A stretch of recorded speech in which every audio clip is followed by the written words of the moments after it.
kursinya, Nak.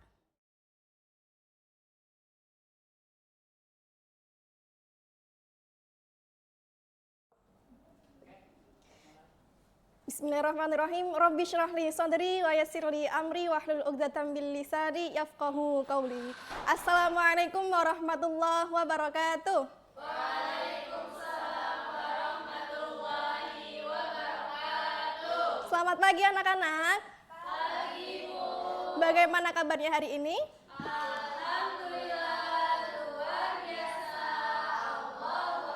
Oke, baik, alhamdulillah pada kesempatan kali ini kita masih kumpul bersama, masih diberikan kesehatan, semoga hingga akhir. Oke, baik, untuk kesempatan kali ini, untuk mengawali pagi hari ini, alangkah lebih baiknya kita berdoa terlebih dahulu membaca basmalah bersama-sama.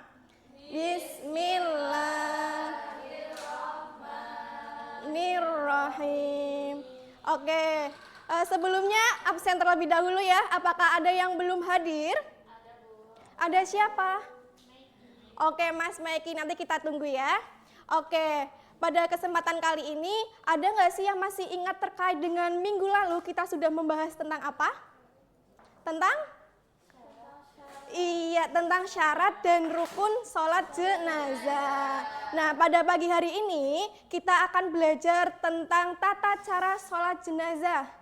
Nah, kira-kira di sini ada yang sudah pernah sholat jenazah? Sudah, Bu. Ada yang belum, ada yang sudah. Oke, jadi apa sih yang kalian ketahui tentang sholat jenazah itu?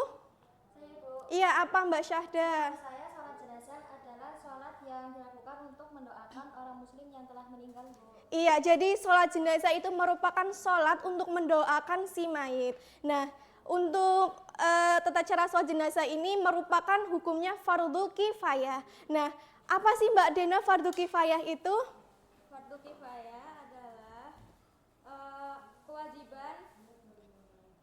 kewajiban yang dianggap terpenuhi bila di dalam suatu wilayah sudah ada yang melaksanakannya, Bu. Iya, betul. Nah, adapun perbedaan antara tata cara sholat jenazah dengan sholat fardu maupun sunnah.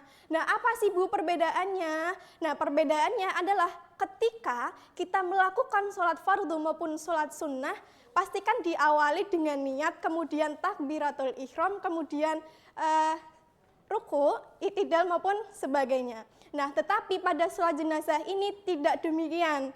Lah, lalu apa Bu? Nah, sholat jenazah ini cuma 4 takbir dan diakhiri dengan salam. Oke, pada posisi penempatannya kita itu sejajar dengan kepala si mayitnya. Seperti itu. Jadi kita belajar pada pagi hari ini fokus pada sholat jenazah untuk laki-laki. Oke, jadi bagaimana sih Bu tata caranya? Oke. Nah, pertama, tata cara pelaksanaannya adalah pertama kita berdiri ketika mampu. Nah, kemudian setelah berdiri kita niat. Niatnya bagaimana? Bismillahirrahmanirrahim. Usolli ala hadal mayyit arba'at takbiratin fardhu kifayatin lillahi ta'ala. Oke, bisa bersama-sama membaca. 1, 2, 3. Usolli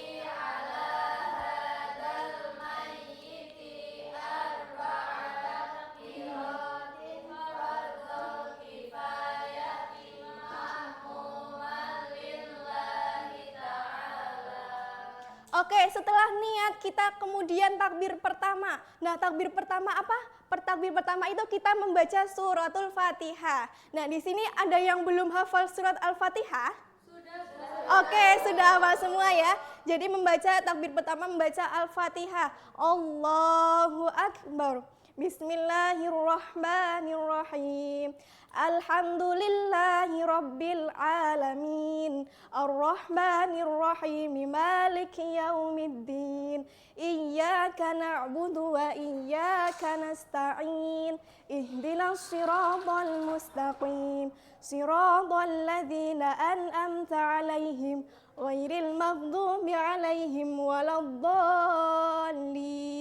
Nah, kemudian setelah kita takbir pertama adalah takbir kedua. Nah, takbir kedua ini membaca sholawat Nabi. Nah, sholawat Nabi-nya adalah Allahumma sholli ala Sayyidina Muhammad wa ala ali Sayyidina Muhammad.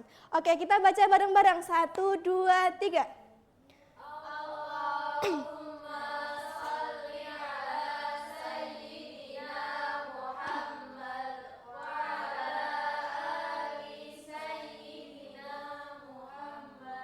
Oke, setelah kita takbir kedua, kita lanjut membaca takbir ketiga.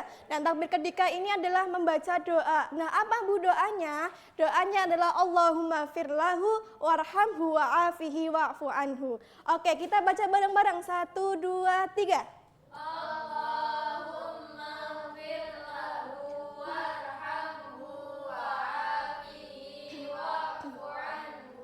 Oke, setelah takbir ketiga sudah, kemudian dilanjut dengan takbir yang keempat. Nah, takbir keempat ini sama-sama doa, namun doanya adalah berbeda. Nah, doanya gimana Bu? Doanya adalah Allahumma la tahrimna ajrohu wa la taftinna ba'dahu wa firlana walahu. Oke, 1, 2, 3.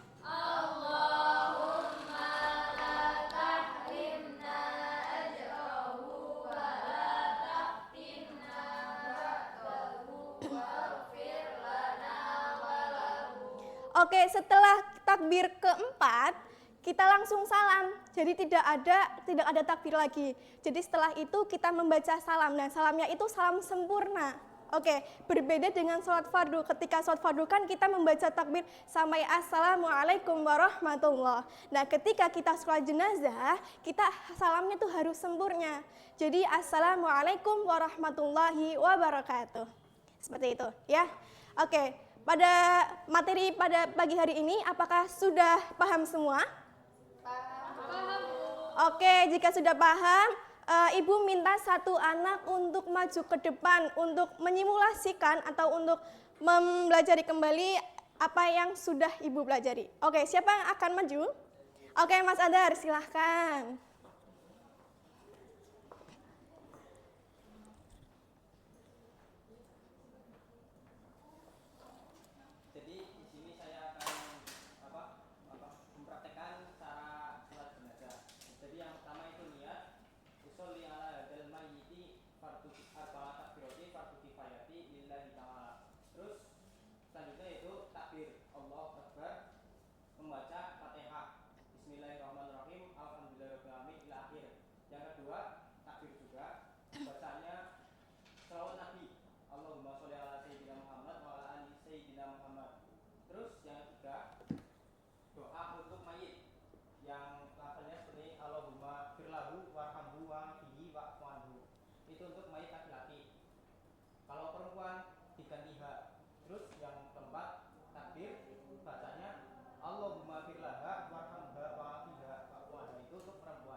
Oke, cukup sekian. Oke, terima kasih. Wassalamualaikum.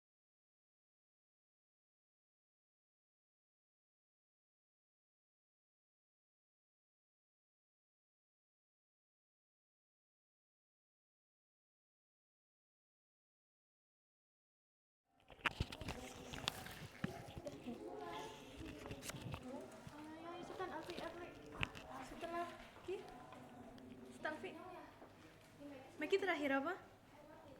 Oke. Assalamualaikum warahmatullahi wabarakatuh. Waalaikumsalam warahmatullahi wabarakatuh. Apa kabar anak-anak? Alhamdulillah luar biasa. Allahu Akbar. Oke, di sini kembali lagi dengan Bu Guru ya. Oke. Kita lanjut ke materi yang selanjutnya. Kemarin materinya menjelaskan apa ya anak-anak? Masih ingat apa enggak? Kalau ini apa? Wudu. Oke, jadi materi hari ini melanjutkan tentang wudu.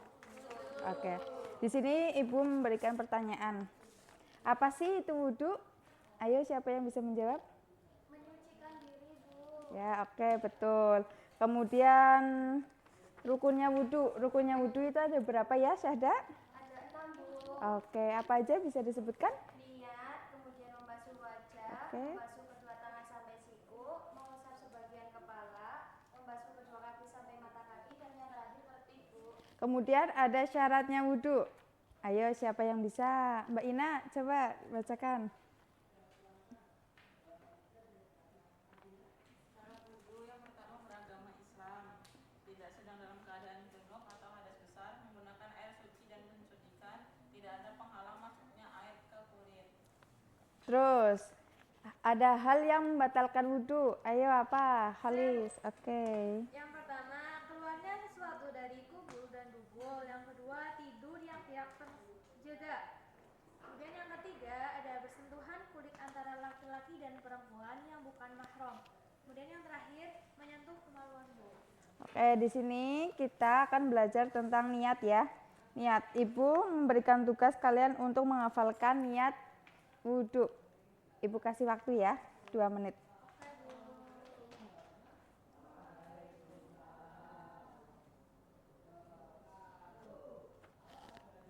Oke, ayo yang bisa membacakan doa niat wudhu. Ayo Mbak Salma, coba. Bismillahirrahmanirrahim. Nawaitul wudu al-raf'il hadasil asghari. Ayo bisa diulang. Nawaitul wudu al-raf'il hadasil asghari fardhan lillahi ta'ala. Oke.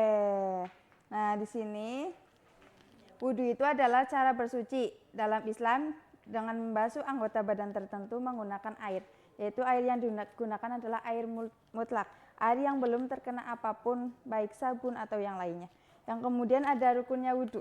Rukunnya wudhu itu yang pertama ada niat, yang kedua ada membasuh wajah, yang ketiga ada membasuh kedua tangan sampai siku, kemudian ada mengusap sebagian kepala dan membasuh kedua kaki, dan yang terakhir ada tertib. Kemudian ada sunahnya wudhu ya anak-anak. Jadi sunahnya wudhu yang pertama yaitu membaca basmalah, yang kedua ada membasuh kedua telapak tangan hingga pergelangan tangan, yang ketiga ada berkumur-kumur, yang keempat ada istinsyak, yang kelima ada mengusap seluruh sebagian kepala, yang keenam ada membersihkan kedua telinga, yang terakhir membaca doa setelah wudhu. Nah, kemudian hal-hal apa sih yang membatalkan wudhu gitu kan? Yang pertama ada keluarnya sesuatu dari kubul dan duburnya, kemudian tidur yang tidak terjaga, yang ketiga ada persentuhan kulit antara laki-laki dan perempuan yang bukan mahramnya, kemudian menyentuh kemaluan. Nah, yang terakhir ada syaratnya wudhu. Jadi syaratnya wudhu itu apa sih Bu? Gitu kan. Yang pertama yaitu harus beragama Islam, kemudian tidak sedang dalam keadaan junub atau hadas besar ya anak-anak. Kemudian menggunakan air suci yang mensucikan, yaitu yang tadi seperti air mutlak kayak gitu. Yang terakhir ada tidak ada penghalang masuknya air ke kulit, misalkan penggunaan kutek. Kutek yang seperti cat itu kan menghalangi kulit. Nah, oke. Oke, apakah ada yang ditanyakan? Tidak ada, Bu. Oke ya, materi untuk hari ini sekian dari Ibu. Wassalamualaikum warahmatullahi wabarakatuh. Waalaikumsalam warahmatullahi wabarakatuh. Simpel banget.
Assalamualaikum warahmatullahi wabarakatuh. Waalaikumsalam warahmatullahi wabarakatuh. Selamat pagi anak-anak. Pagi, Bu. Bagaimana kabarnya nih? Alhamdulillah, luar biasa. Allahu Akbar. Oke, sebelumnya sudah berdoa dan membaca Asmaul Husna? Sudah, Bu. Oke, hari ini ada yang tidak berangkat? Hadir semua. Hadir semua. Oke, kalian sudah siap untuk ulangan harian? Sudah, Bu. Sudah oke ya. Ibu kasih ini link yang ada di grup, silakan kalian buka. Untuk aturan ulangannya, Ibu kasih waktu 5 menit pengerjaan. Ini menggunakan Wordwall ya, pakai web. Kemudian nanti soalnya ada 10, waktunya 5 menit. Kalau sudah waktunya habis, nanti otomatis nilainya langsung muncul, begitu ya? Silakan linknya dibuka anak-anak.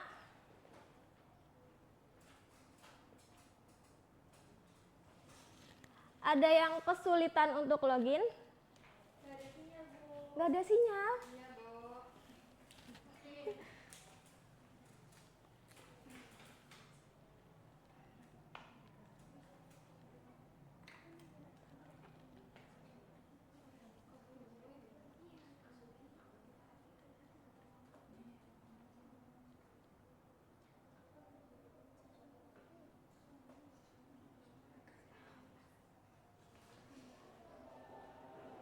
Ya.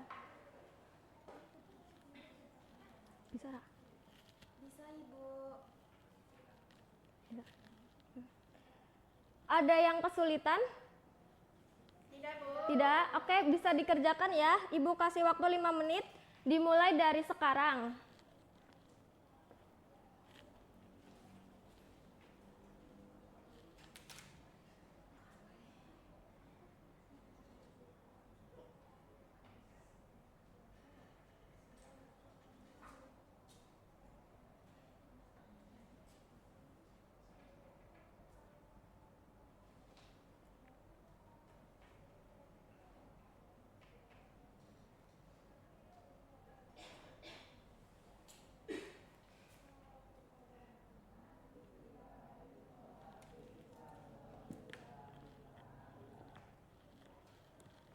Sudah dikerjakan? Sudah. Dibuka, Mbak, dibuka. Ya. Di ini diklik, ya betul. Diklik ya anak-anak, jadi nanti muncul seperti ini. Begini. Ya. Oke. Ini dikerjakan semuanya, Bu. Iya betul, dikerjakan 10 soal ya anak-anak.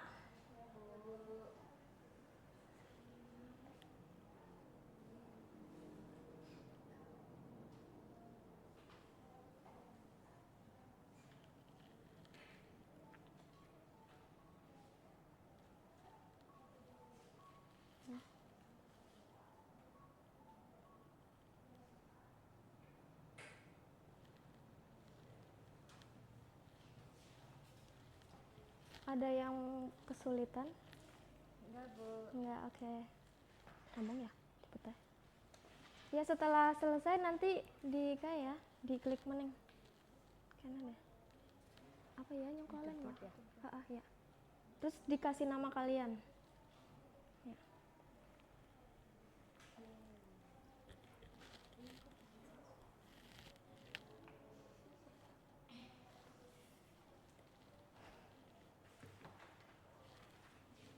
Mbak Alfi sudah selesai? Belum. Oke. Ngarang bayar apa, Pak? Udah selesai? Kalau sudah selesai, diklik leader apa ya? Iya, betul. Terus diisi nama kalian. Nanti ada ranking. Nanti yang tertinggi Ibu kasih bintang ya, tambahan nilai untuk penilaian minggu ini.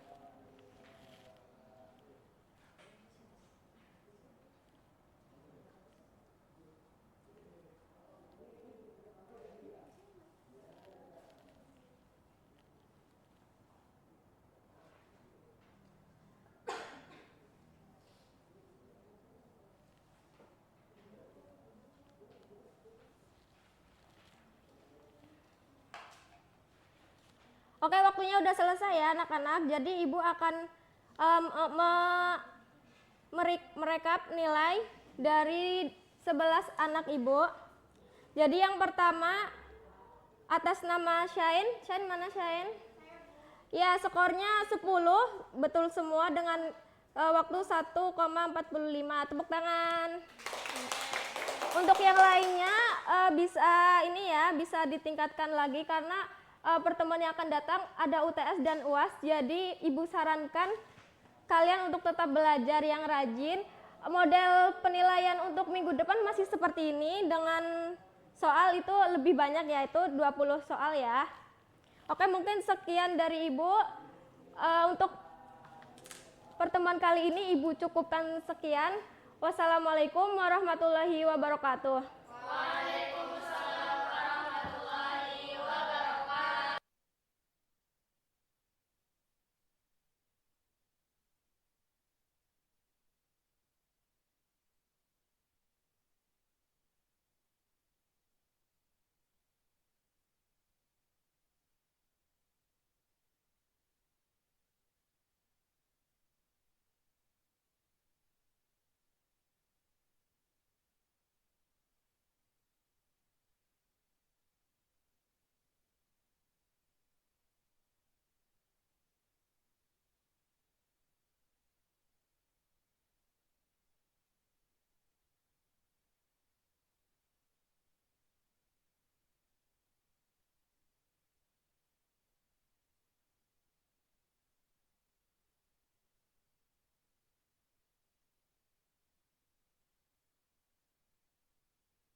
Bismillahirrahmanirrahim. Assalamualaikum warahmatullahi wabarakatuh.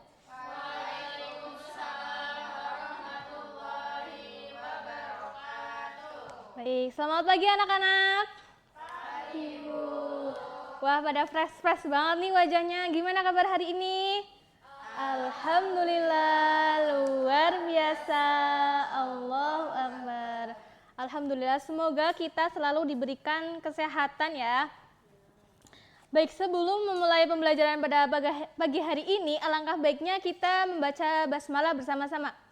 Bismillahirrahmanirrahim. Baik, Ibu peran sesi terlebih dahulu ya. Apakah hari ini berangkat semua? Baik. Oke. Jadi, ada yang masih ingat nggak kemarin kita belajar mengenai apa? Ya, betul sekali. Jadi, kemarin minggu lalu kita belajar mengenai sholat dan dzikir. Nah, sekarang Ibu mau tanya, makna sholat itu apa? Ada yang berani menjawab? Yuk, bisa angkat tangan? Ya, silakan Mbak Syain. Ya, betul sekali. Jadi, sholat itu doa atau doa untuk meminta kebaikan, atau bisa disebut dengan kayak semua perkataan dan perbuatan yang diawali dengan takbiratul ihram dan diakhiri dengan salam. Nah, kemudian mengapa sholat itu penting dalam kehidupan sehari-hari? Ya, kenapa Mbak Zulfa? Karena sholat itu tiang agama. Ya, tepat sekali. Jadi, sholat itu tiang agama. Manakala kita tidak melaksanakan sholat, maka kita merobohkan fondasi keagamaan. Nah, sholat itu selain sebagai tiang agama, sholat juga berfungsi sebagai memberi makna terhadap kehidupan di luar sholat. Nah, kemudian bagaimana sholat dapat membangun jiwa yang kuat? Mbak Alfika, menurut Mbak Alfika, bagaimana sholat dapat membangun jiwa yang kuat? Saya jiwa yang kuat itu dapat dibangun dengan mendekatkan diri melalui zikir. Ya, betul sekali. Jadi, jiwa yang kuat dapat dibangun dengan mendekatkan diri kepada Allah melalui zikir. Nah, di sini ada kata zikir. Zikir itu apa sih artinya? Saya, Bu. Ya, apa Mbak Seda? Ya, jadi zikir itu artinya mengingat kepada Allah Subhanahu wa taala. Supaya apa? Supaya kita tidak menyombongkan diri. Nah, kemudian mengapa kita diperintahkan untuk berzikir kepada Allah Subhanahu wa taala? Ya, Mbak Inaya, gimana? Ya, jadi kita diperintahkan untuk berzikir kepada Allah Subhanahu wa taala untuk mengagungkan kekuasaan dan kebesarannya agar terhindar dari apa, Mbak? Kesombongan, betul sekali. Nah, di sini ada sebuah ayat yang memerintahkan untuk berzikir kepada Allah. Ada yang tahu nggak di Quran surat apa? Tahu, Bu. Ya, Quran surat apa, Mbak Alfi? Quran surat Al-Ahzab ayat 41, Bu. Ya, bunyinya gimana, Mbak? Yang berbunyi Bismillahirrahmanirrahim ya ayyuhalladzina amanu dzkurullaha katsiran. Yang artinya, wahai orang-orang yang beriman, ingatlah Allah dengan zikir sebanyak-banyaknya, Bu. Ya, jadi ayat tersebut itu menjelaskan bahwasanya Allah itu memerintahkan kepada manusia agar berzikir kepada Allah. Nah, di sini ada 3 cara berzikir. Nah, ada yang berani menyebutkan 3 cara ini enggak? Ayo, apa saja? Saya, Bu, Ya, gimana? zikir dengan hati, Ya, yang kedua? zikir dengan ucapan, dan yang terakhir zikir dengan perbuatan, Bu. Ya, betul sekali. Jadi, zikir itu ada 3 cara. Yang pertama, zikir dengan hati, yaitu cara bertafakur dan merenungkan ciptaan Allah Subhanahu wa taala. Nah, kemudian yang kedua apa, Mbak, tadi? Zikir dengan ucapan, Bu. Nah, jadi zikir dengan ucapan adalah zikir yang bisa dilafatkan mengenai lafaz-lafaz kayak hamdalah, tasbih, dan sebagainya. Nah, yang ketiga ada zikir dengan perbuatan. Zikir dengan perbuatan yaitu menaati perintah Allah dan menjauhi larangannya. Nah, sampai sini ada yang mau ditanyakan? Sudah cukup, Bu. Oke, sudah paham semua ya? Oke, baik, untuk mengakhiri pada pembelajaran pada siang hari ini, kita membaca hamdalah bersama-sama. Alhamdulillahirabbil alamin. Baik, bisa membaca kafaratul masjid. Subhanakallahumma wa bihamdika asyhadu alla ilaha illa anta astaghfiruka wa atubu ilaik. Baik, dari Ibu sekian. Wassalamualaikum warahmatullahi wabarakatuh.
wabarakatuh.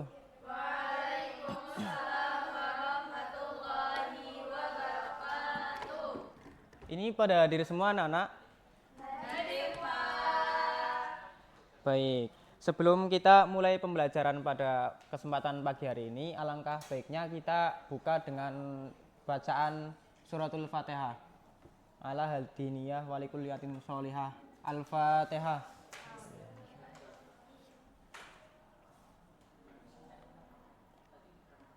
Baik, selanjutnya di sini pada hadir semua ya. Apa ada yang nggak berangkat? Materi hari ini yaitu terkait tentang toharoh. Udah pada tahu ya apa itu toharoh? Tahu. Nah, jadi toharoh itu bersuci. Nah, bersuci dari hadas besar maupun hadas kecil. Nah, di sini bersuci itu bisa menggunakan air, debu jika itu tidak ada air. Nah, air-air yang bisa dipakai untuk bersuci itu ada air yang mutlak. Air mutlak itu seperti air hujan, air laut, air sungai, air sumur, air embun, terus air salju, dan air es lain-lainnya ya. Terus ada air mustakmal, air mutanajis, air musamas. Air mustakmal yaitu air yang sudah dipakai, terus air mutanajis, air yang sudah terkena najis, terus air musamas yaitu air yang terkena panas matahari. Nah, di sini Bapak akan membuat 2 kelompok. Jadi nanti perwakilan kelompok maju ke depan menyampaikan hasil diskusi yang sudah teman-teman kerjakan. Untuk Mbak yang ini kelompok 1 sebelah kelompok 2 ya. Silakan untuk bisa didiskusikan, Bapak kasih waktu 5 menit.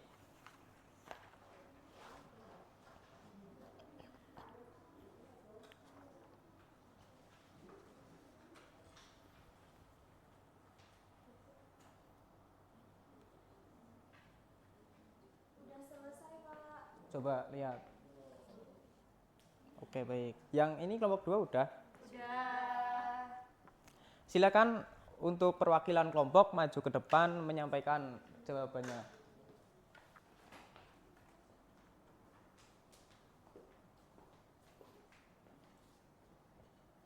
Iya, langsung. Hasil diskusi dari kelompok 1 yaitu pertanyaannya, apa yang kalian ketahui tentang toharoh? Jawaban, secara bahasa toharoh artinya bersuci atau bersih. Secara istilah, toharoh adalah membersihkan diri, pakaian, tempat, dan segala sesuatu dari najis dan hadas agar dapat melaksanakan ibadah kepada Allah. Oke, baik. Selanjutnya Izin menyampaikan hasil diskusi dari kelompok 2. Soalnya ada berapa macam-macam toharoh. Jadi toharoh dari najis menghilangkan benda najis dari badan, pakaian, dan tempat. Toharoh dari hadas melakukan wudu, mandi wajib atau tayamum untuk menghilangkan hadas kecil atau besar. baik, tepuk tangan untuk perwakilannya yuk. Baik, silakan, terima kasih, bisa duduk kembali.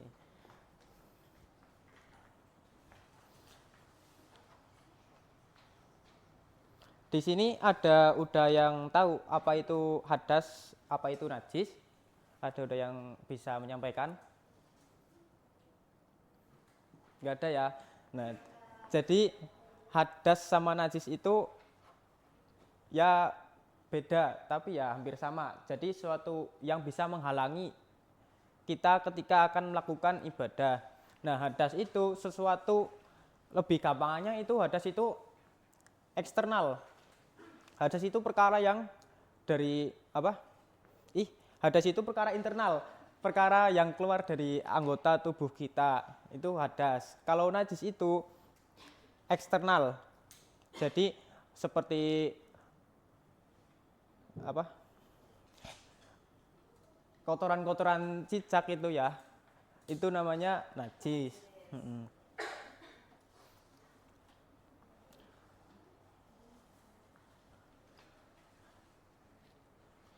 kalau kita mau melaksanakan sholat tapi tidak ada air, itu caranya gimana?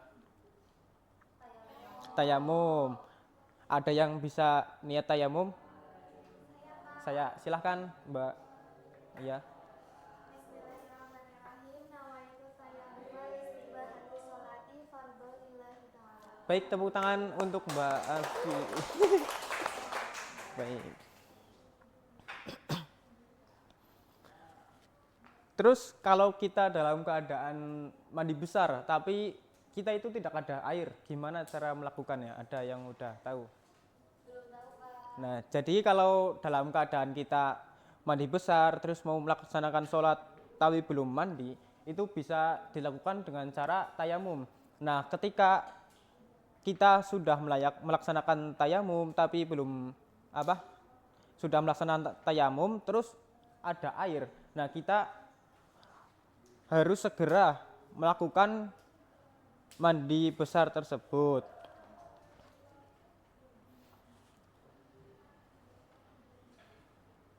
Mungkin hanya itu yang bisa Bapak sampaikan. Kurang lebihnya mohon maaf. Kita tutup pertemuan pada pagi hari ini dengan bacaan hamdalah. Alhamdulillahirabbil alamin. Sekian dari Bapak. Wassalamualaikum warahmatullahi wabarakatuh.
Bismillahirrahmanirrahim. Assalamualaikum warahmatullahi wabarakatuh.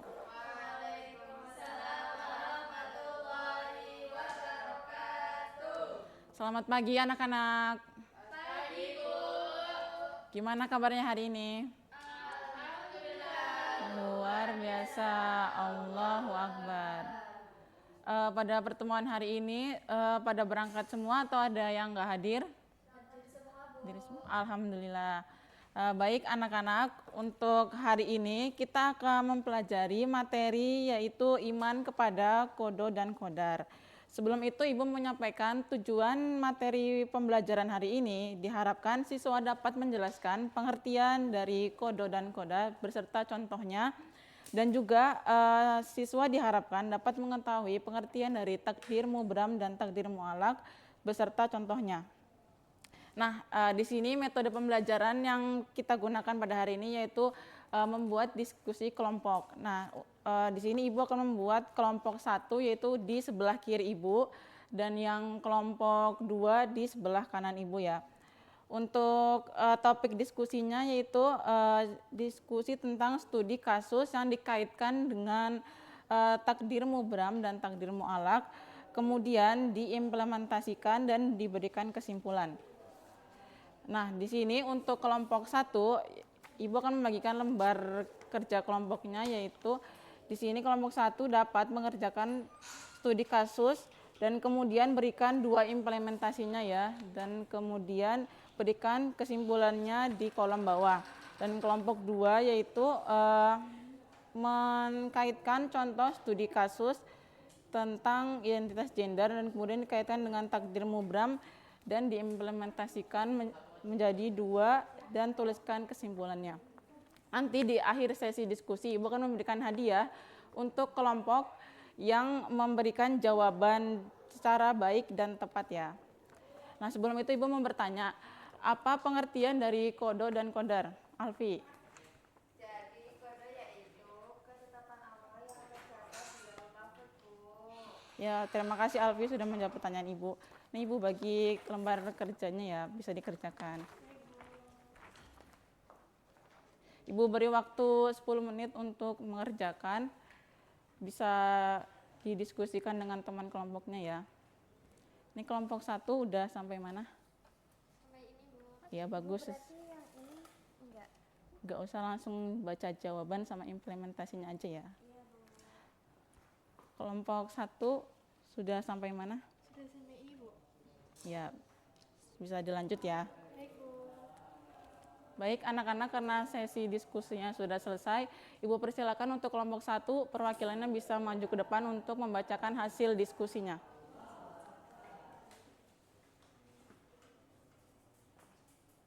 Ya, baik, silakan. Pertanyaannya dibaca nggak? Tidak usah langsung jawabannya. Baik, Bu. Langsung ini ya. Ya, kelompok 2. silakan. Baik, kelompok 1 izin menyampaikan ya. Dalam konteks takdir mu'alaq, Ali percaya bahwa meskipun ada takdir yang telah ditentukan, tindakan dan usaha manusia dapat mempengaruhi hasilnya. Ia menyadari bahwa dengan usaha dan doa, ia dapat mengubah nasibnya. Kemudian implementasinya, Ali mulai merenungkan minat dan bakatnya. Ia menyadari bahwa ia lebih suka berkreasi dan memiliki keinginan kuat untuk berwirausaha. Dengan pemahaman tentang takdir mu'alaq, Ali memutuskan untuk mengambil resiko dan memulai usaha kecil-kecilan di bidang yang ia cintai, sambil tetap menyelesaikan kuliahnya. Ya, terima kasih. Untuk kelompok 1 sudah menyampaikan jawabannya ya.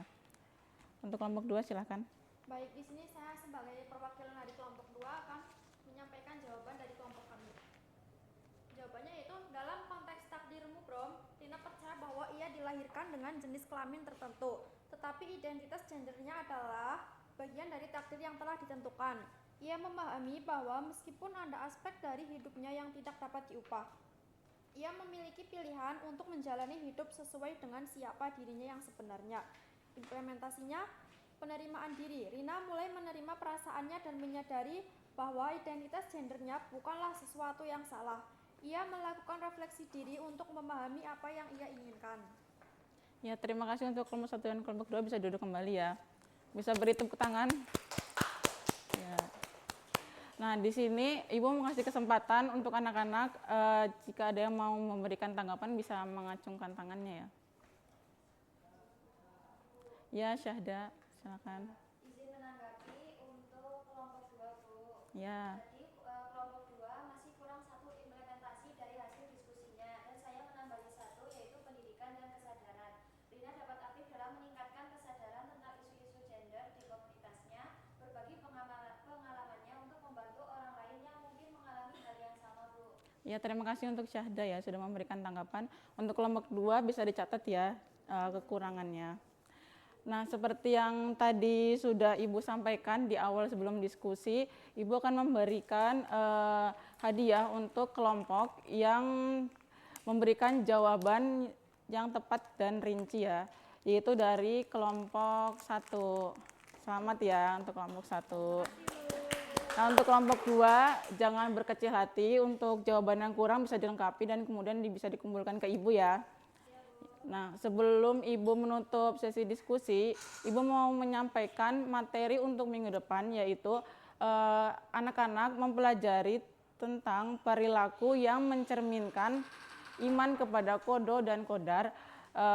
Karena untuk minggu depan Ibu akan memberikan pretest di awal sesi pembelajaran.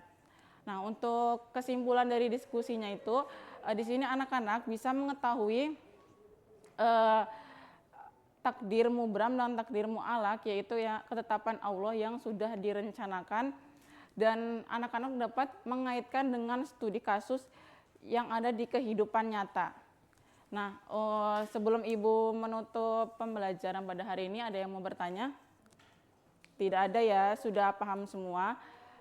Ibu akan membacakan kesimpulannya pada pembelajaran pada hari ini, yaitu mempelajari iman kepada qada dan qadar memberikan pemahaman bahwa segala sesuatu yang terjadi adalah bagian dari rencana Allah Subhanahu wa taala yang sempurna, di mana qada merujuk pada ketetapannya dan qadar adalah pelaksanaan dari ketetapan tersebut dalam kehidupan manusia. Meskipun takdir telah ditentukan, manusia tetap memiliki kebebasan untuk berwirausaha dan membuat pilihan, sehingga iman ini mendorong tanggung jawab atas tindakan mereka. Mungkin cukup sekian pembelajaran yang kita jalani hari ini. Lebih dan kurangnya mohon maaf. Wassalamualaikum warahmatullahi wabarakatuh.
Oke, bismillahirrahmanirrahim. Assalamualaikum warahmatullahi wabarakatuh. Waalaikumsalam warahmatullahi wabarakatuh. Ya, selamat pagi anak-anak. Pagi, Bu.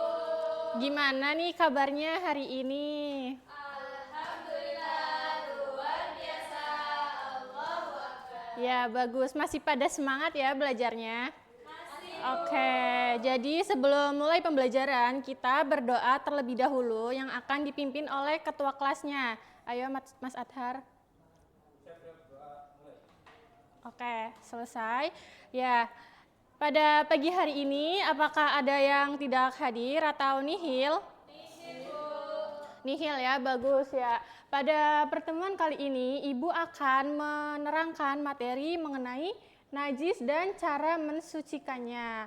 Oke, jadi setelah mendengar kalimat najis, apa sih yang anak-anak itu ketahui mengenai kalimat najis? Kotor, Bu. Ya, terus ada lagi? Jika. Ya, benar. Nah, jadi Ibu jelaskan secara keseluruhan ya.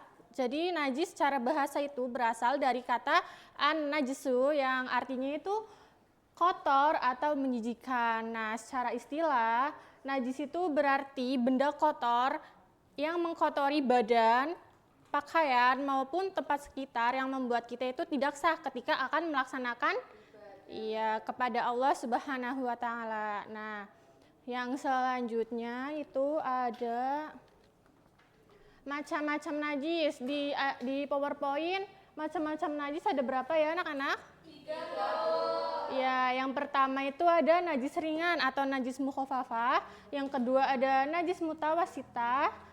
Yang ketiga ada najis besar atau najis mughaladah. Nah, contoh dari najis ringan atau mukhafafah, di sini Ibu punya gambar nih. Kira-kira ini gambar apa ya? Iya, betul, bayi. Nah, bayinya kira-kira itu laki-laki atau perempuan? Iya, jadi contoh dari najis ringan atau mukhafafah itu salah satunya air kencing bayi laki-laki yang belum makan makanan apapun kecuali air susu ibu. Nah, yang kedua itu ada najis sedang atau najis mutawasitah. Nah, di sini ibu punya gambar contoh dari najis sedang atau najis mutawasitah. Yaitu yang pertama ada kotoran. Kotoran, Bu. Iya, kotoran. Yang kedua ada iya.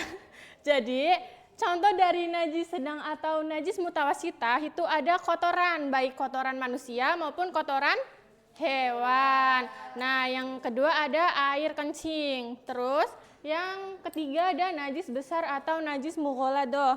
Nah, di sini Ibu punya gambar lagi nih. Kira-kira ini gambar apa ya? Ya, anjing. Jadi contoh dari najis besar atau najis mughaladah itu segala sesuatu yang berkaitan dengan anjing atau babi. Di sini Ibu nggak ada gambar babinya ya, jadi Ibu jelaskan secara langsung. Nah, segala sesuatu yang berhubungan dengan anjing dan babi itu disebut dengan najis besar atau najis mughaladah. Nah, oke, poin yang selanjutnya itu ada cara mensucikannya. Nah, cara mensucikan najis ringan atau najis mukhafafah itu cukup dengan mempercikan air ke bagian najis yang terkena tubuh, pakaian atau tempat sekitar yang terkena najis. Yang kedua, cara mensucikan najis sedang atau najis mutawasitah itu cukup dibilas dengan air sampai bersih dan hilang semua sifatnya, baik bau, warna maupun zatnya. Terus yang ketiga ada najis besar atau mughaladah itu caranya yang pertama hilangkan dulu najisnya, terus habis itu dicuci menggunakan air yang bersih atau air yang suci sebanyak 7 kali. Kemudian ya salah satunya itu bisa menggunakan debu. Nah, bisa dipahami anak-anak mulai dari pengertian, macam-macam contoh dan cara mensucikannya. Oke, untuk mengetes sejauh mana pemahaman anak-anak, di sini Ibu punya permainan nih, namanya spinner question. Yeay. Nah, jadi cara mainnya itu nanti di lingkaran ini itu ada soal. Nah, anak-anak bisa maju satu persatu dan memutar spinnernya seperti ini dan diperhatikan panahnya itu berhenti di warna yang mana. Nah, nanti anak-anak bisa menjawab soalnya. Siapa yang mau maju? Oke, silakan Mbak Syahda. Diputer ya.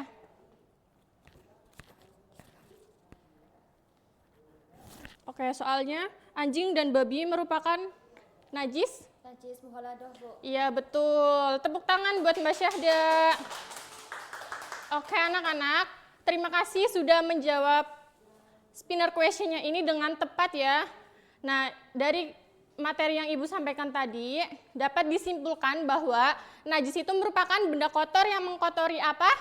Tubuh, pakaian, dan tempat sekitar yang membuat sholat kita itu tidak sah. Dan ada juga tadi disebutkan macam-macam najis. Ada 3 yaitu najis mutawasitah, najis mukhafafah, dan najis mughaladah. Nah, cara mensucikannya itu disesuaikan dengan jenis najis yang menempel pada tubuh, pakaian, maupun tempat sekitar. Oke, anak-anak bisa dipahami ya semuanya? Bisa, Bu. Oke, terima kasih. Ibu cukupkan pembelajaran pada hari ini. Semoga anak-anak bisa paham, mengerti, dan bisa mengaplikasikannya pada kehidupan sehari-hari maupun di lingkungan manapun. Oke? Oke, Bu. Ya, terima kasih. Wassalamualaikum warahmatullahi wabarakatuh.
Assalamualaikum warahmatullahi wabarakatuh.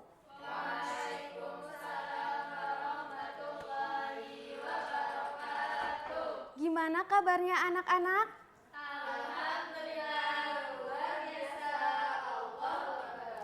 Nah, kali ini Ibu sudah membawakan miniatur Ka'bah. Sebelumnya Ibu mau tanya nih sama anak-anak, apa sih yang terlintas di pikiran kalian pada saat pertama kali melihat Ka'bah? Oke, betul. Jadi lebih tepatnya pada hari ini kita akan belajar tentang rukun haji. Haji adalah berkunjung ke Baitullah atau ke Ka'bah untuk melakukan serangkaian ibadah pada waktu tertentu. Nah, jadi rukun haji itu ada 6. Yang pertama adalah ihram. Ihram yaitu niat memulai ibadah haji dengan mengenakan pakaian ihram yang berwarna putih. Seperti di gambar ya, kelihatan semua? Nah, jadi untuk ketentuannya laki-laki itu mengenakan 2 helai kain putih tanpa jahitan. Dan untuk perempuan mengenakan hijab atau gamis yang berwarna putih yang menutupi aurat. Ibu mau tanya, batasan aurat laki-laki ada yang tahu? Mas Adhar tahu batasan aurat laki-laki? Oke, jadi batasan aurat laki-laki yaitu dari pusar sampai ke lutut. Dan perempuan, untuk perempuan ada yang tahu? Oke, jadi batasan aurat perempuan yaitu seluruh anggota tubuh kecuali wajah dan telapak tangan. Rukun yang kedua ada wukuf. Wukuf yaitu berdiam diri di Padang Arafah pada tanggal 9 Dzulhijjah. Nah, maksud dari berdiam diri ini apa sih, Bu? Yaitu kita memperbanyak doa, memperbanyak zikir, dan juga membaca Al-Quran. Ini adalah gambar orang-orang yang sedang melaksanakan ibadah wukuf di Padang Arafah. Nah, yang ketiga ada tawaf. Tawaf yaitu mengelilingi Ka'bah sebanyak 7 kali putaran. Nah, jadi untuk tata cara pelaksanaan tawaf, posisi kita sejajar dengan batu Hajar Aswad. Kemudian posisi Ka'bah itu ada di sebelah kiri tubuh kita. Nah, teknis pemutarannya itu berlawanan dengan arah jarum jam. Nah, kemudian yang keempat yaitu sa'i. Sa'i adalah lari-lari kecil dari Bukit Sofa dan Bukit Marwah. Nah, kemudian yang kelima ada tahallul. Tahallul yaitu mencukur atau memotong rambut yang minimal adalah 3 helai. Dan yang terakhir adalah tertib. Maksud dari tertib itu yaitu kita harus melakukan rukun haji sesuai dengan urutannya. Tidak boleh dilompati atau mendahului yang seharusnya dikerjakan. Sampai sini paham? Ada yang ditanyakan? Oke, karena belum ada yang ditanyakan, Ibu meminta salah satu anak maju ke depan untuk mempraktekkan tawaf. Nanti kita baca kalimat talbiyah bersama-sama ya anak-anak? Iya, Bu.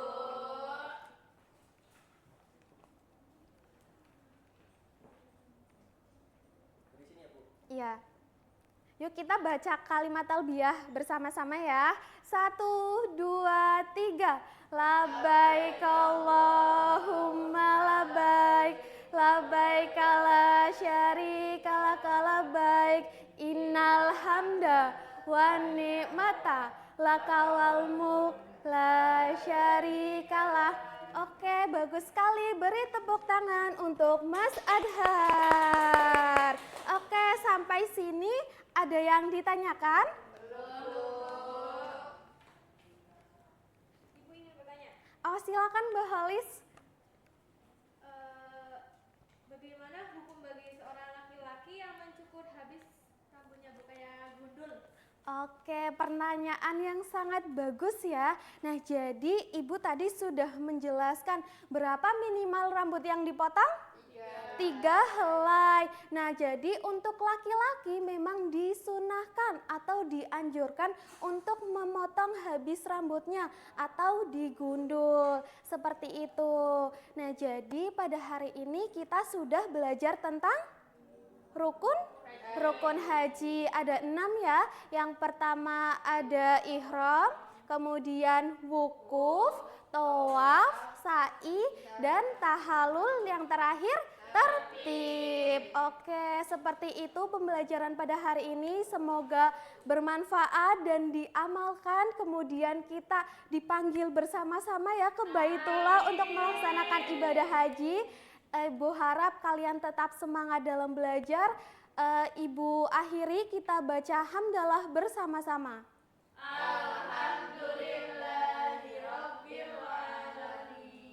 Wassalamualaikum warahmatullahi wabarakatuh.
Oke, baik.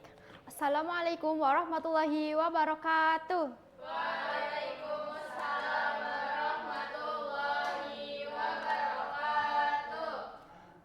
Oke, anak-anak, nanti kalau ibu bilang selamat pagi, kalian jawabnya pagi, pagi, pagi luar biasa. Selamat pagi anak-anak. Pagi, luar biasa. Oh ya, sebelum berdoa, silakan cek sekitar kalian terlebih dahulu apakah ada sampah yang tergeletak agar kelas menjadi bersih dan nyaman sehingga pembelajaran dapat menjadi nyaman dan kondusif. Oke. Sebelum itu mari kita berdoa terlebih dahulu dengan membaca basmalah bersama.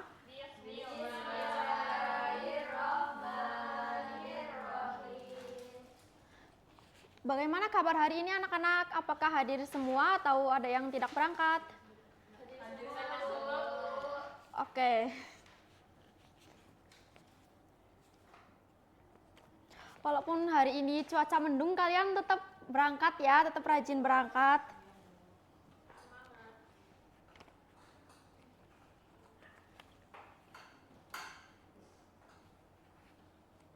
Oke, sebelum memulai pembelajaran, Ibu akan memberikan tujuan pembelajaran terlebih dahulu. Jadi tujuan pembelajaran kali ini yaitu peserta didik diharapkan mampu memahami, mengidentifikasi, dan menganalisis perilaku berilmu, kerja keras, kreatif, produktif, dan inovatif, serta menerapkannya dalam kehidupan sehari-hari sebagai bagian dari pembentukan karakter.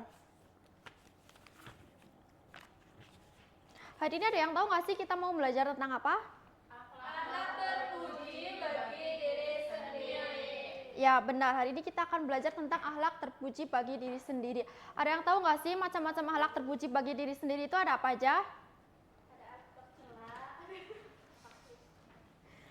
Oke.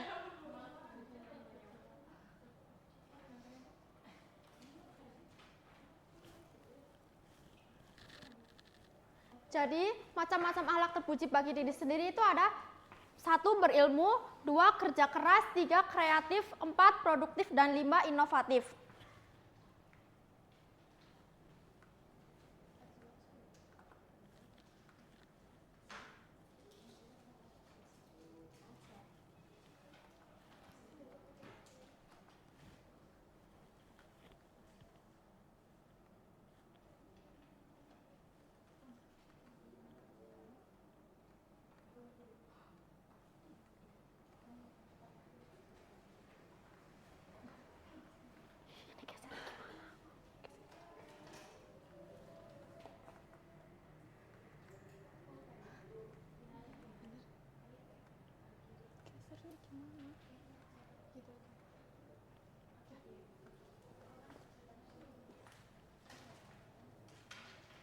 Oke, adapun pengertian berilmu.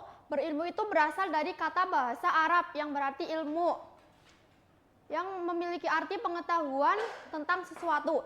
Adapun lawan kata ilmu, ada yang tahu nggak sih? Apa itu lawan kata berilmu? Ya, jadi lawan kata ilmu adalah jahal yang berarti kebodohan. Adapun contoh berilmu yaitu aktif bertanya ketika pembelajaran berlangsung. Dan yang kedua, membaca buku secara rutin. Yang ketiga, menghargai ilmu. Dan yang terakhir, menerapkan ilmu. Adapun dalam hal ilmu itu, manusia dikelompokkan menjadi 4 golongan, yaitu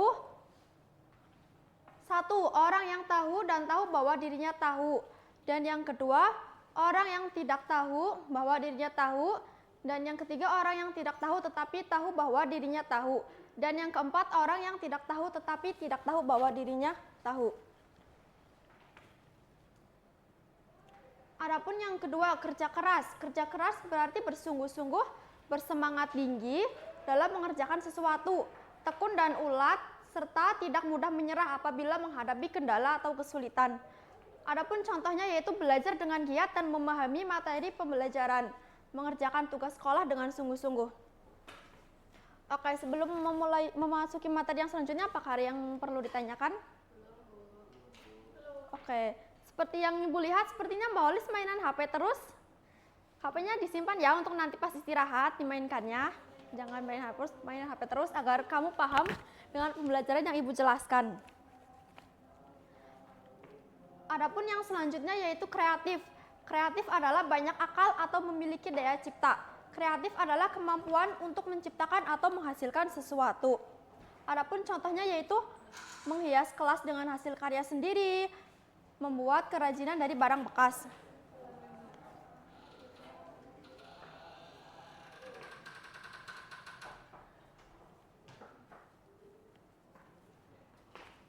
Dan yang keempat yaitu produktif. Produktif yaitu berarti memiliki banyak mendatangkan hasil dan banyak menghasilkan sesuatu. Produktif adalah kemampuan untuk menciptakan sesuatu. Produktif adalah kemampuan untuk menciptakan sesuatu secara terus-menerus dalam waktu tertentu. Adapun contohnya yaitu berpartisipasi dalam organisasi sekolah dan kegiatan ekstrakurikuler. Yang kelima, inovatif. Inovatif berarti pembaharuan. Inovatif adalah pemasukan atau pengenalan sesuatu yang baru yang berbeda dari sesuatu yang sudah ada sebelumnya. Contohnya yaitu menjaga kebersihan dan kelestarian lingkungan, menghasilkan ide-ide kreatif.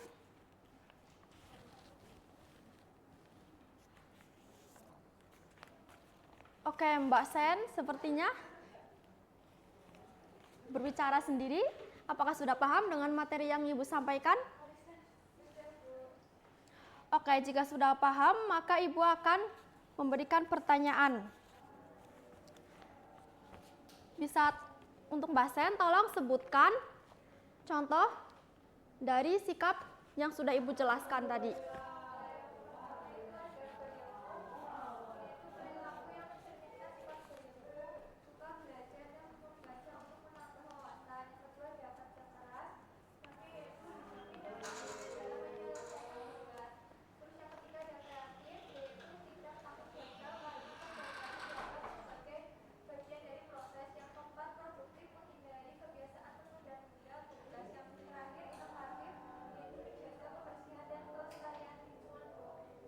Oke, beri tepuk tangan untuk Mbak Sen. Jadi mungkin hanya itu untuk pertemuan kali ini ya. Sekian, terima kasih. Wassalamualaikum warahmatullahi wabarakatuh.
Ya, Assalamualaikum warahmatullahi wabarakatuh.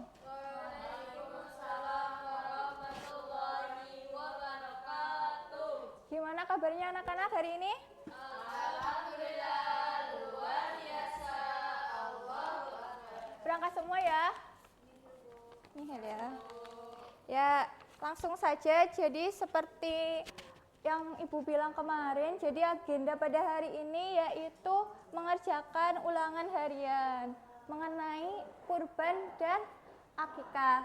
Nah, sebelumnya Ibu mau mereview terlebih dahulu nih mengenai kurban dan akikah. Ya, jadi kurban itu dekat atau mendekati. Kalau secara istilah yaitu binatang ternak yang disembeli pada hari Idul Adha atau 3 hari sesudahnya. Nah, untuk hukum dari berkurban itu apa? Coba Mbak Vita. Hukum dari berkurban yaitu sunnah muakkad atau sunnah yang dianjurkan oleh Rasulullah. Ya, kalau untuk binatang ternak nih yang boleh dikurbankan apa saja? Coba Mbak Alfi. Itu ada unta, sapi, dan kambing, Bu. Ya. Selanjutnya itu ada akikah. Akikah itu berarti membelah atau memotong. Nah, secara istilah berarti penyembelihan binatang pada hari ke-7 setelah kelahiran anak. Nah, untuk hukumnya apa coba Mbak Syahda? Hukum akikah yaitu sunnah muakkad bagi kedua orang tua si anak, Bu. Ya, betul. Kalau untuk perbedaan antara kurban dan akikah yaitu yang pertama, kalau kurban itu dilaksanakan pada hari 10 sampai 13 Zulhijjah. Nah, sedangkan akikah itu dilaksanakan karena kelahiran anak. Kalau yang kedua yaitu kurban itu dilaksanakan setiap tahun, sedangkan akikah itu 1 kali seumur hidup. Nah, yang ketiga yaitu binatang kurban itu cukup seekor, sedangkan akikah itu udah ada ketentuannya ya. Kalau laki-laki itu berapa? 2 ekor kambing. Kalau perempuan itu 1 ekor. Nah, yang terakhir yaitu kurban itu diutamakan dibagikan itu sebelum dimasak ya, sedangkan akikah itu dibagikan sesudah dimasak. Nah, kemudian selanjutnya yaitu di sini Ibu ada lembar ulangan harian. Nanti Ibu beri waktu 5 menit untuk mengerjakan, yaitu di sini ada 5 soal uraian dan 5 soal pilihan ganda.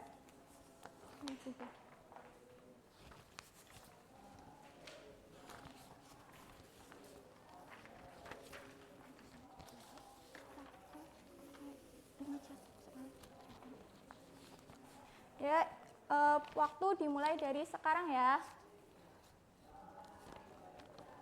Ya, sudah? Cukup ya? Ya. Lalu kalau udah selesai dikumpulin ke depan.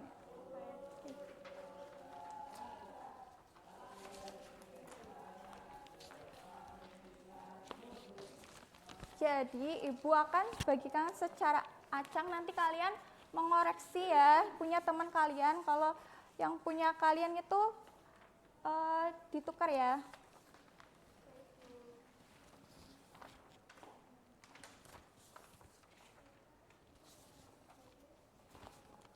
Ayo kita koreksi bareng-bareng. Yang pertama, kurban berasal dari bahasa Arab yang artinya jawabannya apa? Yang C ya.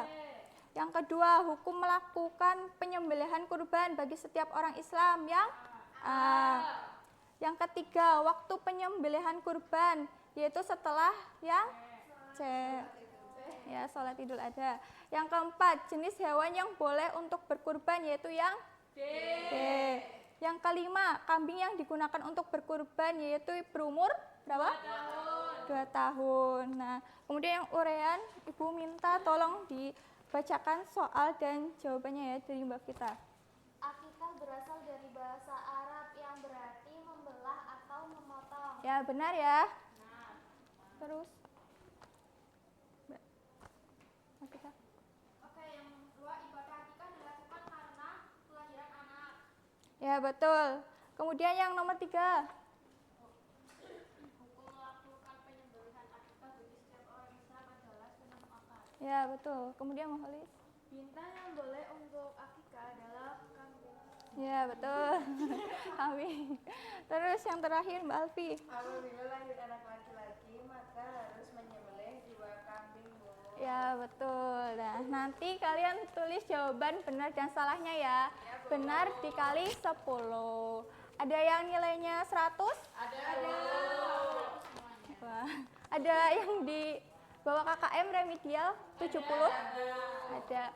Nanti yang remedial kalian itu membuat video praktik mengenai akikah atau kurban.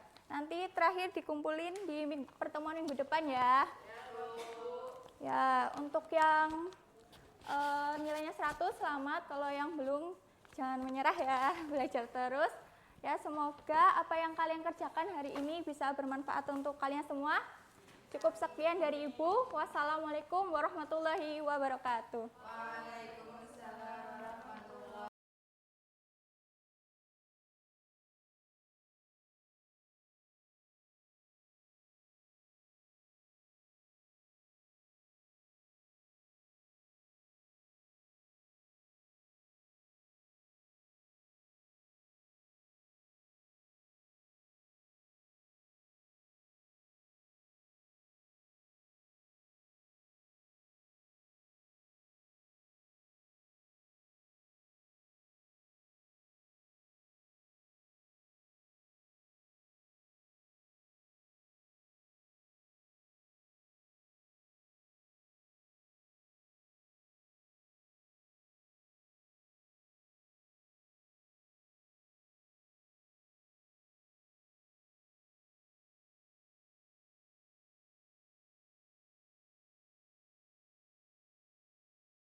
Bismillahirrahmanirrahim. Assalamualaikum warahmatullahi wabarakatuh.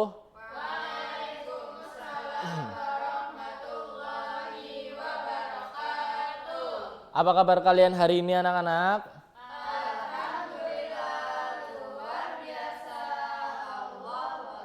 Sebelum kita mulai pembelajaran pada pagi hari ini, Pak Guru minta ketua kelas Mas Adhar untuk memimpin doa dengan membaca bismillah.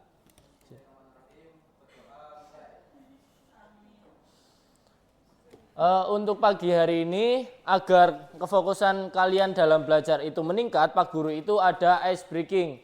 Yang mana ice breakingnya itu berupa ketika Pak Guru bilang selamat pagi, kalian tepuk 1 kali. Ketika Pak Guru bilang selamat siang, kalian tepuknya 2 kali. Seperti itu. Oh, terakhir yang ketiga itu selamat malam, kalian tepuk angin. Seperti itu. Apakah bisa dipahami? Biar lebih fokus, biar lebih semangat, kita ice breaking terlebih dahulu. Selamat pagi. Ulangi, selamat pagi. Selamat malam. Ya, ternyata masih fokus semua. Sekali lagi ya. Selamat siang. Selamat malam. Nah, ternyata ada yang tidak fokus. Apakah pagi hari ini ada yang tidak berangkat? Hadir semua? Alhamdulillah. Baik, pada pagi hari ini Pak Guru itu mau mengajarkan kalian materi sujud selain sujud di dalam sholat. Sebagaimana telah diajarkan minggu lalu, yaitu tentang rukun sholat, dan sekarang itu mengenai sujud di luar, selain sujud di dalam rukun sholat, seperti itu. Apakah di sini ada yang tahu ada berapa sujud selain sujud di dalam sholat? 3. Coba Pak Guru minta satu anak menyebutkan. Mbak Vika, minta tolong sebutkan. Oh, yang lain? Saya, Pak. Silakan Mbak Vita. Sujud syukur, sujud tilawah, sujud Sahwi, betul. Beri tepuk tangan semuanya.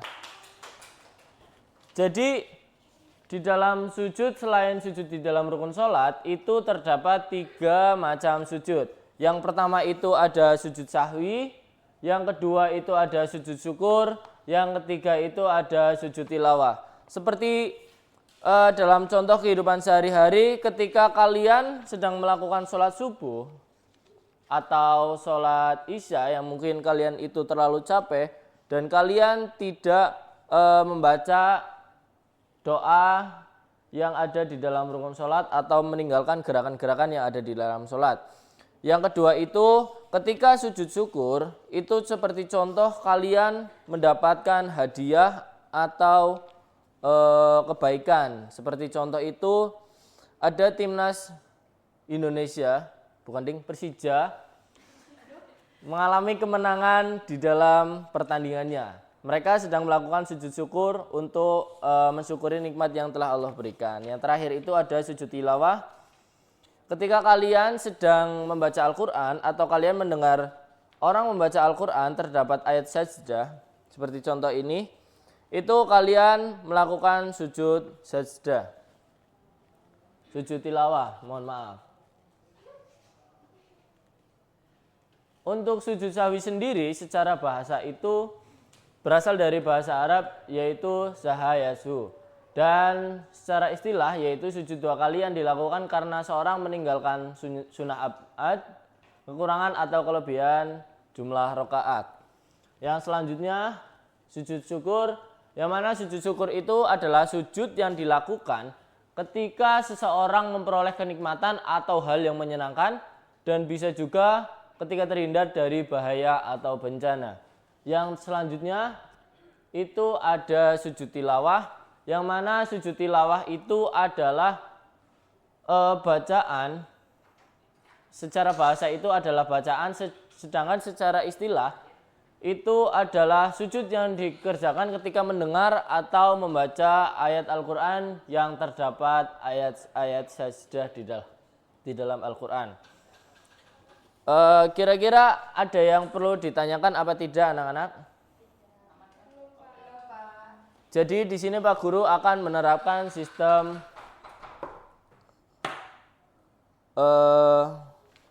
snowball, yang mana ketika Pak Guru melempar kalian dengan tutup spidol ini, maka kalian harus menjawab pertanyaan yang diajukan oleh Pak Guru. Bisa dipahami?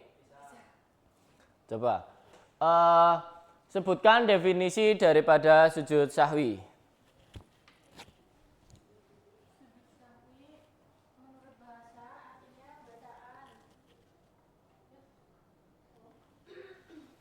Sujud sahwi itu secara bahasa berasal dari bahasa Arab yaitu saha, yasu, dan secara istilah itu sujud dua kali yang dilakukan karena seseorang itu meninggalkan sunnah abad. Sudah. Terima kasih.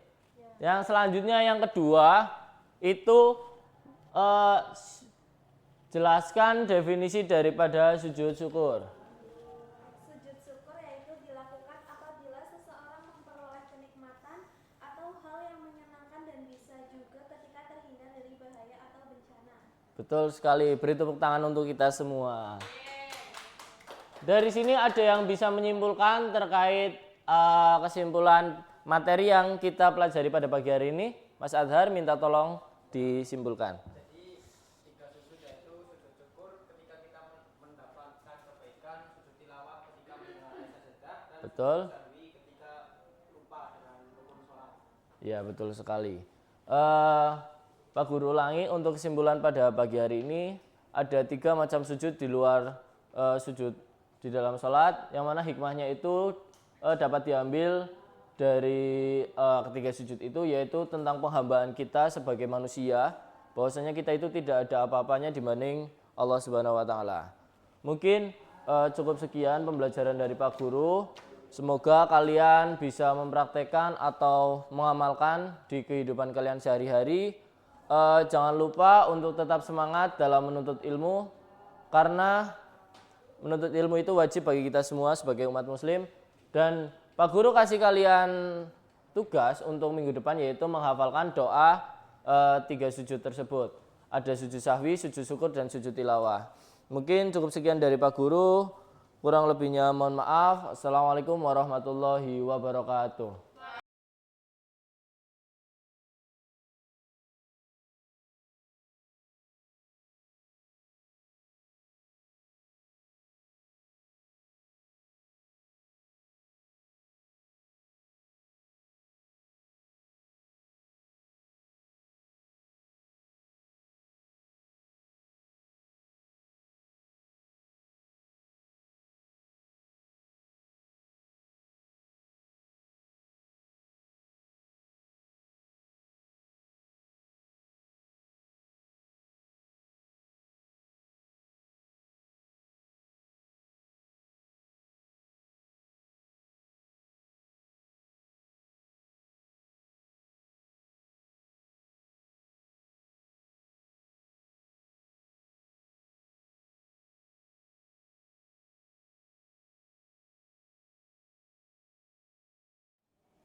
Assalamualaikum warahmatullahi wabarakatuh.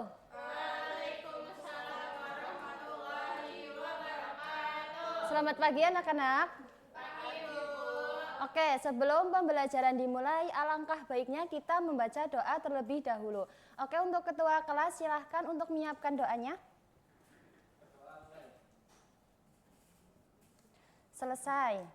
Oke, bagaimana kabarnya hari ini?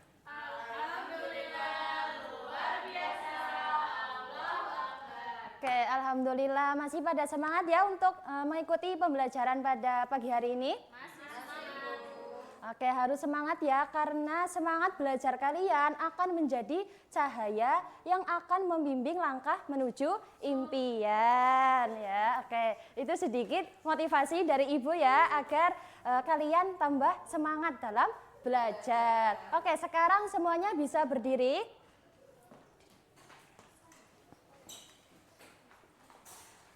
Nah, kita mau tepuk semangat dulu ya, biar kalian tambah semangat dalam mengikuti pembelajaran pada hari ini. Masih ingat ya tepuk semangat gimana?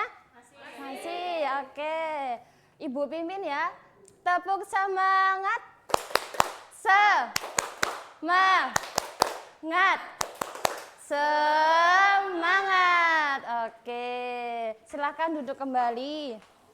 Ibu akan mengecek kehadiran kalian ya. Adarik, Holis, Zulfa.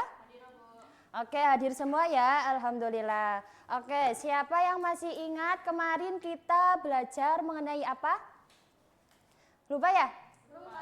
Oke, jadi minggu kemarin kita belajar mengenai iman kepada Allah. Nah, di mana iman kepada Allah adalah meyakini dengan sepenuh hati bahwa Allah Subhanahu wa Ta'ala itu ada. Nah, salah satu cara untuk beriman kepada Allah adalah dengan mengenal sifat-sifatnya.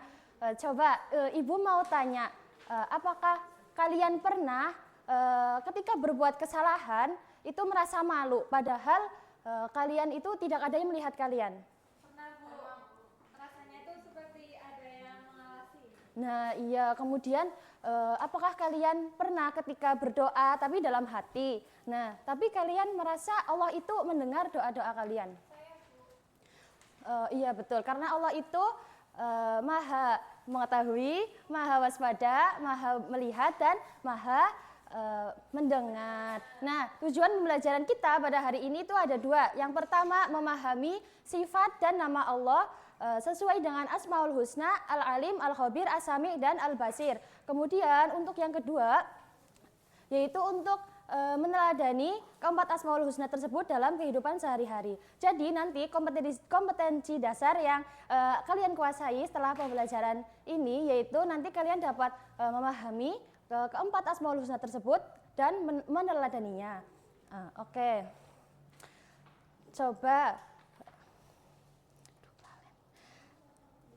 Nah, sebelumnya Ibu akan menjelaskan ya, nanti pembelajaran dimulai dari kalian akan mendengarkan penjelasan dari Ibu, kemudian Ibu bagi kelompok, kemudian kalian diskusi, dan nanti terakhir ada evaluasi. Nah, nanti Ibu akan melakukan penilaian, di mana nanti Ibu menilai kalian dari keaktifan kalian ketika berdiskusi, kemudian hasil diskusi kalian, dan pemahaman pribadi ketika kalian nanti di akhir pembelajaran. Oke, sekarang Ibu mau tanya, apa itu Asmaul Husna? Siapa yang tahu? Apa Mbak Zulfa? Ya betul, Asmaul Husna adalah nama-nama Allah yang baik. Jadi sesuai tujuan pembelajaran yang sudah Ibu sampaikan ya, kita akan belajar mengenai Asmaul Husna, Al-Alim, Al-Khabir, As-Sami, dan Al-Basir. Di mana Al-Alim itu artinya Allah Maha mengetahui, Al-Khabir artinya Allah Maha waspada. Yang ketiga, As-Sami artinya Allah Maha mendengar. Yang terakhir yaitu Al-Basir artinya Allah Maha melihat. Oke, sekarang Ibu bagi kelompok ya. Kelompok 1, kelompok 2, kelompok 3, dan kelompok 4. Kalian mendiskusikan cara meneladani Asmaul Husna, Al-Alim, Al-Khabir, As-Sami, dan Al-Basir. Ibu beri waktu 10 menit. Ya, waktunya sudah selesai. Untuk perwakilan kelompok bisa maju ke depan untuk mempresentasikan hasil diskusinya.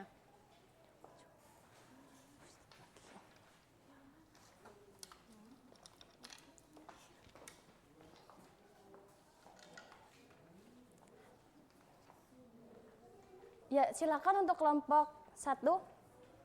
Jadi Al-Alim itu Allah Maha mengetahui. Contohnya Masuk kelompok belajar 4, Fe. bersungguh-sungguh karena Masuk yakin kelompok. Allah tahu setiap usaha kita. Ya, sekarang Mas Adar. Al-Basir yang artinya Allah Maha melihat. Contohnya menjaga perilaku di tempat ramai atau sepi. Ya, Mbak Dena. Asami yaitu Allah Maha mendengar. Contohnya memperbanyak doa karena yakin Allah mendengar semua permintaan kita. Selanjutnya Al-Khabir, Allah Maha waspada, menghindari rencana buruk walaupun belum dilakukan. Oke, jawaban dari semua kelompok sudah betul ya. Beri tepuk tangan untuk semuanya. Sekarang bisa duduk kembali ya ke tempat masing-masing. Nah, jadi itu ya tadi pembelajaran kita mengenai Asmaul Husna, Al-Alim, Al-Khabir, As-Sami, dan Al-Basir. Tadi sudah Ibu jelaskan ya mengenai maknanya, kemudian kalian juga sudah presentasi. Nah, Ibu sekarang mau tanya, apa yang Asmaul Husna yang artinya Allah Maha mendengar? Asami, Bu. Ya betul, terus bagaimana cara meneladaninya? Mendengar nasihat orang tua dengan baik. Iya betul sekali ya. Jadi Asami itu Allah Maha mendengar dan cara meneladaninya yaitu dengan mendengar nasihat orang tua dengan baik. Sekarang ambil kertas kecil kemudian tuliskan contoh meneladani Al-Alim, Al-Khabir, As-Sami, dan Al-Basir. Ibu beri waktu 5 menit ya, nanti dikumpulkan. Oke, apakah sudah?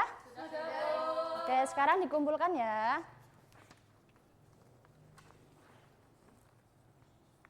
Ya, mungkin itu saja ya pembelajaran hari ini. Untuk minggu depan, Ibu beri tugas untuk membuat poster mengenai hikmah beriman kepada Allah melalui Asmaul Husna, Al-Alim, Al-Khabir, As-Sami, dan Al-Basir. Bisa dipahami?